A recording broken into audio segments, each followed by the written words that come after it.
Hey there, Altenew friends, it's Jaycee for another perfect pairing. I'm so glad you could join me today. I've been recently inspired by my fellow Altenew designers.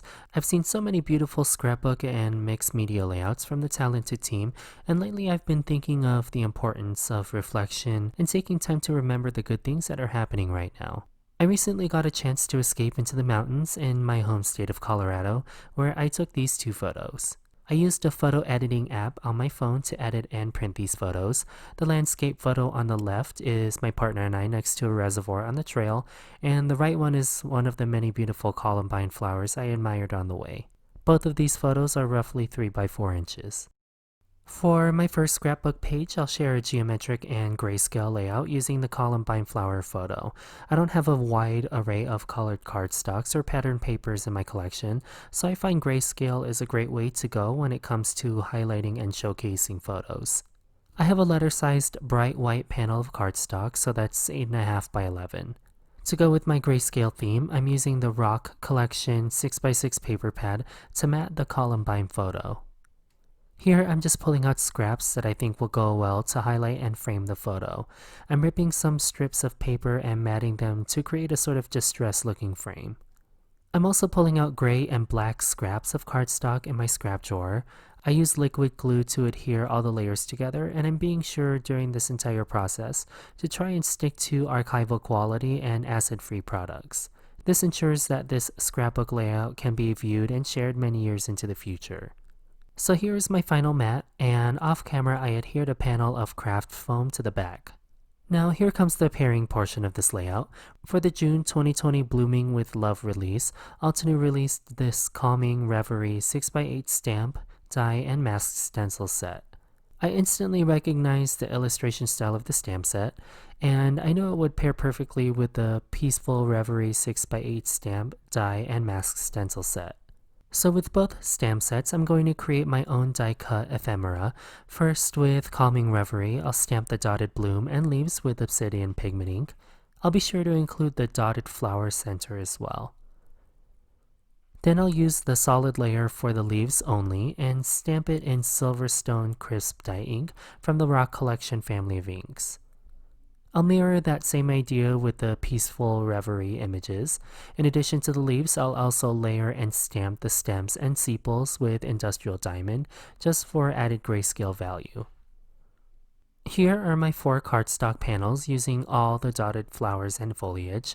At this point, I wasn't sure if I was going to use all these images, but I used the coordinating die cuts for both stamp sets to quickly cut out all of the images. I had to fussy cut some of them since I didn't exactly follow the layering guide for Peaceful Reverie, but the images are simple enough to do so. Okay, so here are all my die cut images. For my scrapbook layouts, in my opinion, more is more. I ended up using all of the flowers, buds, and leaves to create 2 bold arrangements on my scrapbook layout. Nothing is glued down yet, so in order to preserve the plan I just made, I'm using Glad Press and Seal to temporarily tag all of the elements and lift it off my layout base. Now that I have my blank canvas exposed again, and knowing the rough placement of my flowers, I added in these thin, somewhat starburst lines to help direct the eye toward the photo and the placement of the scrapbook title, which I will get to in a few. I'm using the bullet nib of the Altenew Artist Marker and a ruler to get straight random lines. The last major element I'll add to this layout are these amorphous ink blobs. I love the added texture from them. It sort of reminds me of vintage wallpaper. I made these with a small piece of stamp packaging and rubbed pure graphite ink pad onto it. Then I misted the ink on the acetate sheet with some water and transferred the ink onto the paper. Once the ink dried, I overlaid my die-cut flowers to check placement one last time. Then I applied glue to the back of all the die-cut flowers and leaves while they are still on the press and seal sheet. Then all I have to do is press down the entire layer of flowers and carefully lift and reveal the ephemera underneath. Using the coordinating Hello die from the Calming Reverie die set, I cut the title from black cardstock and glued it on some white cardstock. Then I cut a substantial margin all the way around the title to help it stand out against the busy background. I'm using the sentiment from Wild Flora stamp set to help give another supporting heading to this layout. It reads, "Flowers are like friends, they bring color to your world." I thought it was a perfect embellishment to enforce the color spotlight on the Columbine photo. I foam mounted the hello sentiment on top of a bundle of lilac metallic thread from Altenew and then glued down the matted Columbine photo. I finished this layout with a lot of satin white sequins and some journaling, and this is my first layout in this perfect pairing featuring calming and peaceful reverie. Up next is this landscape photo of the reservoir on this hiking trail. Instead of matting this photo on top of scrap pattern paper, I'm mounting this photo on a scrap piece of vellum. I'm not so picky about this open area on the bottom right, as I know I'll be covering part of the bottom of the photo. I'm taking 2 panels of 4 1/4 by 5 1/2 white cardstock and cutting them in half lengthwise for a total of 4 pieces of white cardstock. I'll first break out the mountain die set. Using my mini blossom die cutting machine, I'll cut out one of each die cut mountain image. Layering these mountains in a way so that you don't see any end seams and so that they stretch across an 8 1/2 inch width were 2 challenges I faced while making this layout. To overcome this, I took a sheet of white cardstock cut to 5 1/2 by 8 1/2 and I laid down one of the forest hilltop dies from the mountain die set. I lightly traced how I want the die to go so that it doesn't look quite repetitive.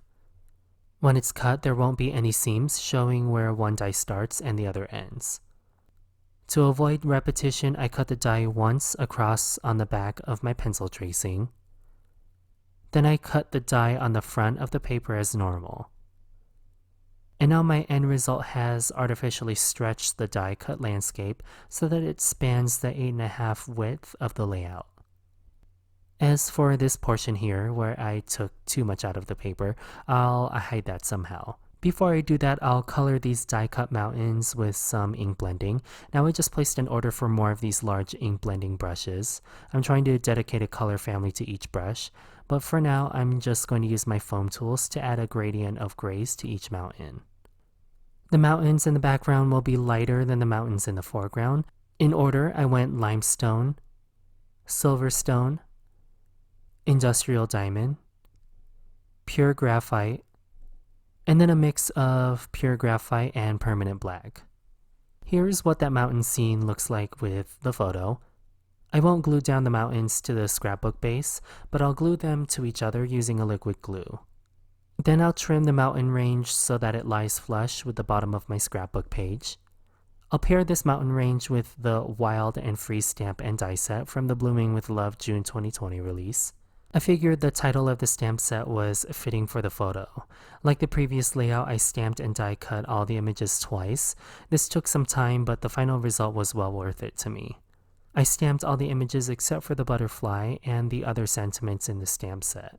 Before using the coordinating dies to cut out all the flowers and leaves, I used the Rock Collection markers in the Altenew Artist Marker Set E to color the leaves. I didn't do anything special on the coloring. I opted for this loose coloring look for a more graphic feel. Then after die cutting all of the flowers and leaves, I'll push everyone aside and work on the page title. I'll stamp the Wild and Free title and fussy cut a substantial margin around the black title for that chipboard sticker look.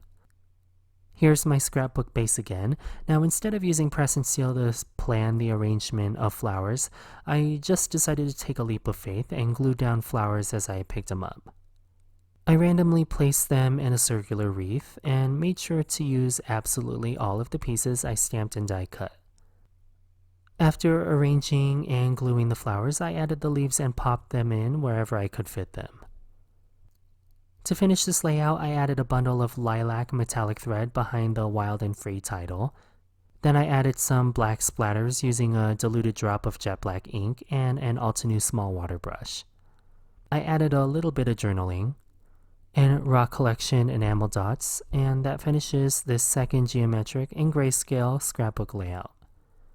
Typically, I share card making tutorials, but I have to show all of you memory keepers some love as well, as I know Altenew reaches many realms of paper crafting.